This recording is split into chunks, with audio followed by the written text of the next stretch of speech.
There is an official government report filed in 1863 that almost nobody talks about today. It wasn't written by a treasure hunter or someone trying to sell an extraordinary theory. It was prepared by government geologist Charles Whittlesey after years of surveying the copper country around Lake Superior.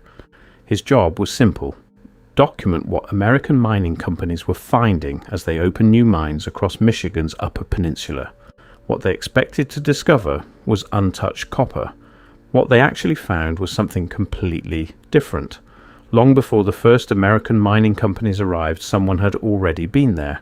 Not once, not at a single location, but across an entire region. Thousands of ancient mine pits, underground workings, stone hammers, timber supports, and evidence of a mining operation so extensive that even the engineers who first documented it struggled to explain who had built it, or where the enormous quantity of missing copper had gone. More than 30 years later, in 1894, a researcher recorded something equally remarkable. Ojibwe elders spoke of strangers who had crossed the Great Water, came only for the copper, worked the mines for generations and then disappeared. Was it simply an oral tradition, or could it help explain one of North America's oldest archaeological mysteries? To answer that, we have to begin where the evidence begins, not with legends, but with the ancient mines that were already waiting beneath the forests of Lake Superior. When American mining companies entered Michigan's Upper Peninsula in the 1840s, they believed they were opening one of the last great untouched mineral frontiers in North America. Geological surveys had confirmed that the region surrounding Lake Superior contained some of the richest deposits of native copper ever discovered. Unlike most copper around the world, which had to be smelted from ore, much of the copper here existed in its pure metallic form. Prospectors imagined enormous profits waiting beneath the forests, and investors poured money into what quickly became one of the fastest growing mining districts in the country. But it didn't take long for the excitement to give way to confusion. As engineers began clearing land and opening new shafts, they repeatedly encountered signs that they were not the first people to mine these deposits. Across the Keweenaw Peninsula and the islands of northern Lake Superior, they found ancient excavation pits scattered across the landscape. Some were shallow depressions almost hidden beneath centuries of forest growth. Others descended dozens of feet into the ground, their walls cut with surprising precision.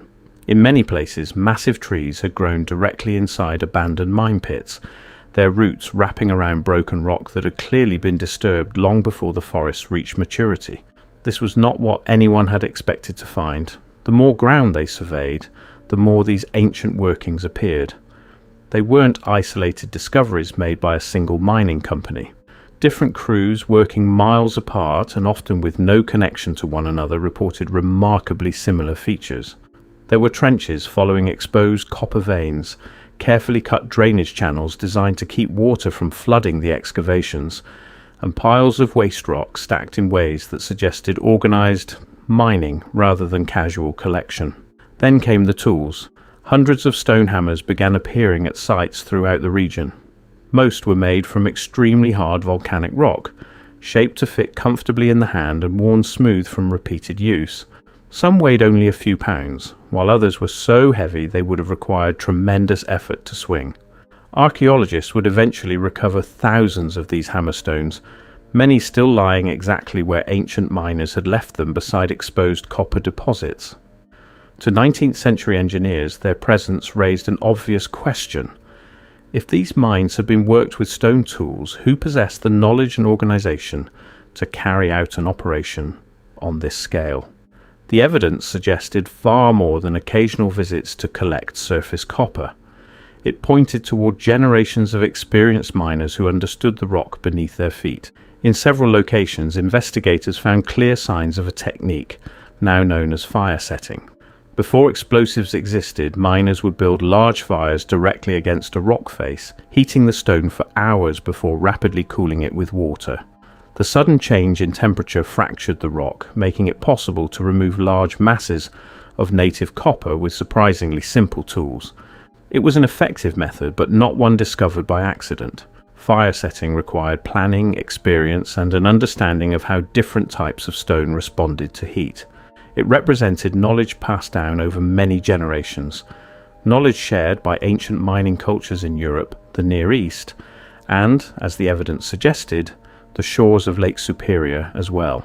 Then, decades later, archaeologists began dating the wooden remains preserved inside several of these ancient workings.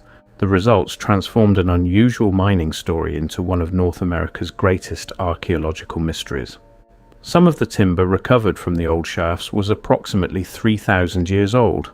Other samples proved even older, long before the Roman Empire, long before the Vikings crossed the Atlantic, and in some cases, old enough to place these mining operations thousands of years before the arrival of Europeans in North America. By this point, there was no longer any serious doubt that the mines themselves were ancient. The real mystery had become something much larger. If people had been extracting copper from Lake Superior on this scale for thousands of years, where did it all go? By the time Charles Whittlesey completed his federal survey in the 1860s, one fact had become impossible to ignore. The ancient mines were not small. After years of studying the old workings across the Lake Superior region, Whittlesey estimated that ancient miners had removed between 1.5 and 2 billion pounds of native copper. Modern archaeologists debate that figure, arguing it may be too high, but even the most conservative estimates still suggest that hundreds of millions of pounds were extracted over thousands of years. Either way, the scale is extraordinary. To appreciate what that means, consider what archaeologists have actually found across North America. Copper artifacts certainly exist. Beautiful ceremonial objects, tools, fishhooks, spear points, awls and ornaments have been uncovered from sites stretching from the Great Lakes to the Mississippi Valley. They prove that copper was widely used and traded by indigenous cultures long before Europeans arrived. But there is a problem.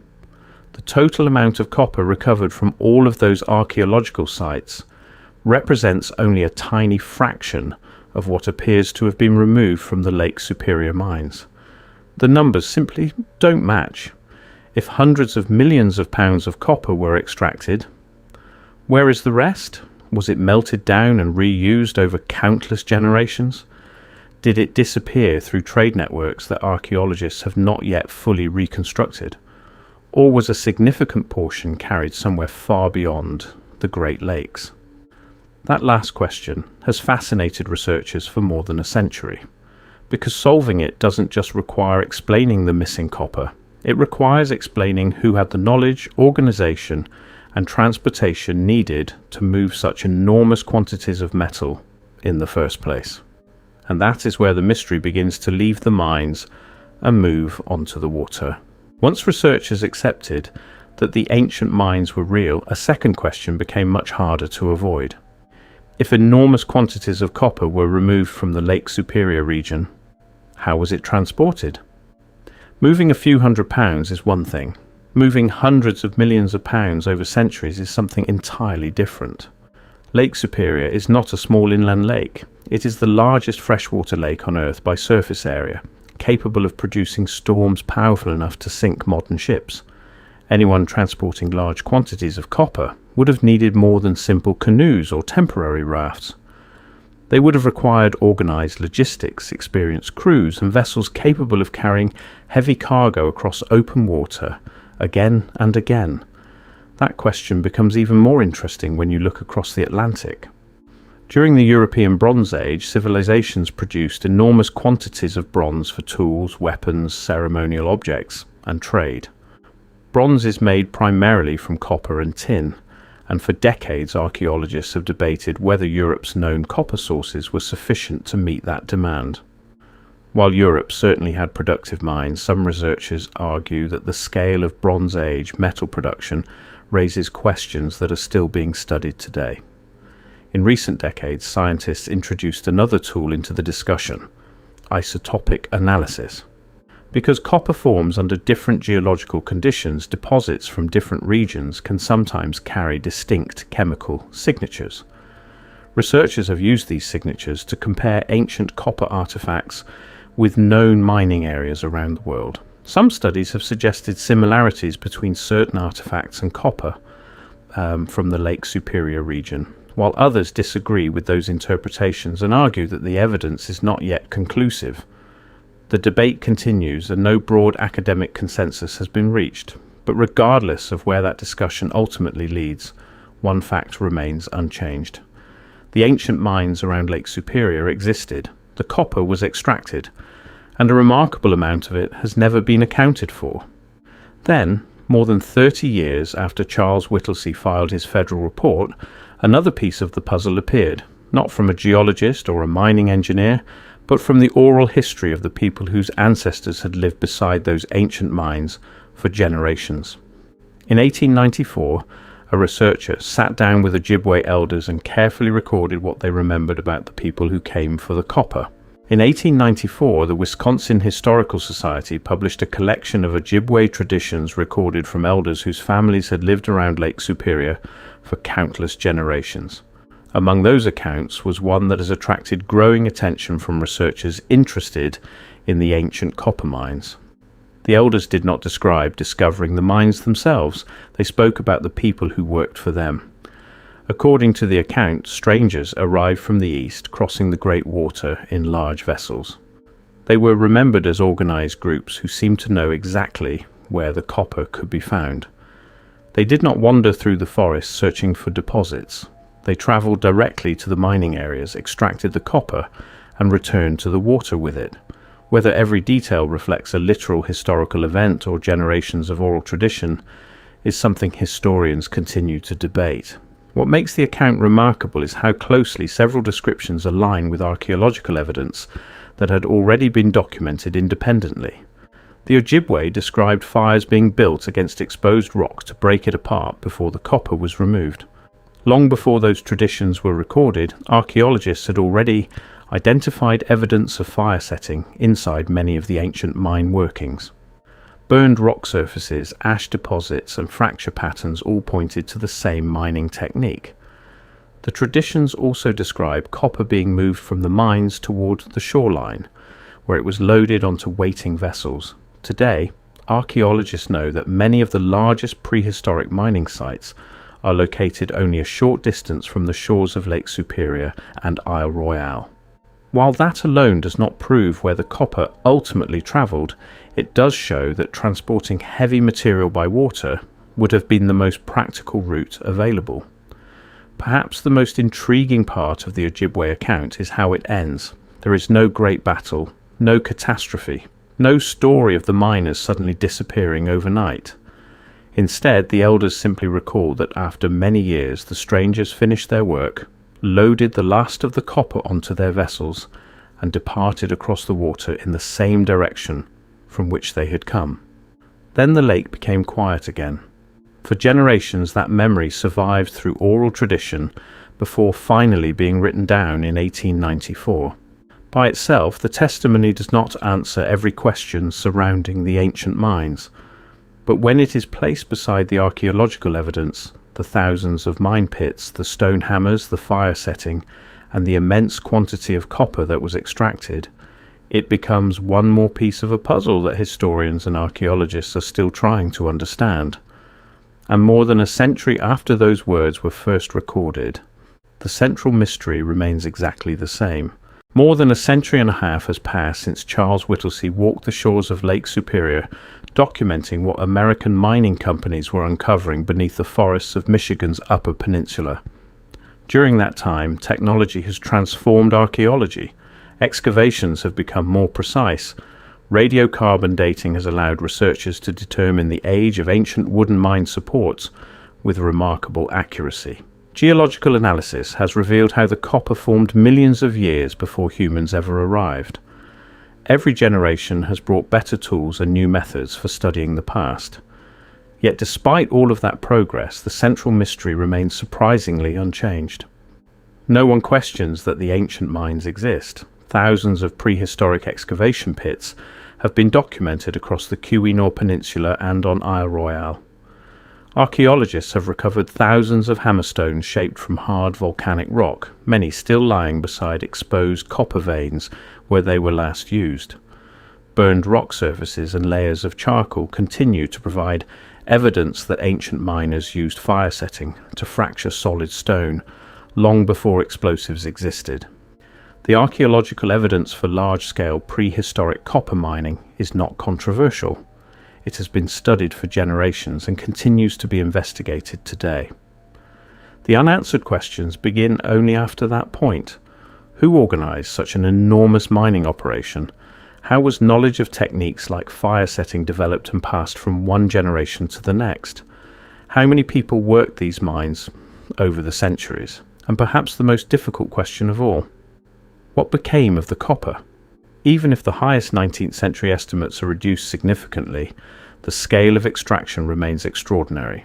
It represents an amount of metal that would have required planning, labour, transportation, and organisation over a very long period of time. Whatever happened at Lake Superior was not the work of a handful of individuals collecting surface nuggets. It was a sustained mining industry unlike anything most people imagine when they think about prehistoric North America. This is why the 1894 Ojibwe account continues to attract attention. Not because it proves every theory that has been proposed, it doesn't. Oral traditions preserve memories across generations, but like all historical sources, they must be considered alongside archaeology, geology, and the broader historical record. What makes the account remarkable is that it describes people who came specifically for copper, knew where to find it, used methods that resemble those identified by archaeologists, and eventually departed across the water after their work was finished.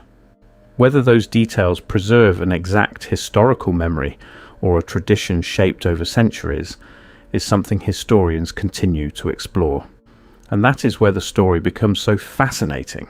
The archaeological record preserves the mines. The 19th century surveys preserve the observations of the first modern engineers who examined them. The Ojibwe preserved a memory of the people they believed had worked them. Each source tells part of the story. None tells all of it. History is rarely solved by a single discovery. Instead, it is assembled piece by piece, document by document, excavation by excavation. Sometimes a forgotten government report changes the way we look at an old landscape. Sometimes an archaeological excavation confirms what earlier generations only suspected. And sometimes an oral tradition survives long enough to raise questions that modern research is only beginning to ask. Perhaps future excavations around Lake Superior will uncover new evidence that reshapes what we know about these ancient mines. Perhaps advances in archaeological science will answer questions that have remained unresolved for more than a century. Or perhaps some parts of this story have already disappeared forever, leaving only fragments scattered across old reports, museum collections, and memories that were carefully recorded before they were lost. Whatever the final answer may be, one fact stands beyond dispute. Long before the first American mining companies reached the shores of Lake Superior, long before Charles Whittlesey filed his federal report, and long before the 1894 Ojibwe account was written down, someone was mining copper here on a remarkable scale. Who those miners were, how their operation was organized, and where so much of that copper ultimately went, remain among the most intriguing questions in North American archaeology. Thank you for watching. If you enjoy documentaries that explore forgotten history through original records, archaeology, and historical evidence, consider subscribing for more. And before you go, I'd like to hear your thoughts. Who do you believe the Ojibwe were remembering when they spoke of the strangers who came for the copper? And what do you think became of the metal they carried away?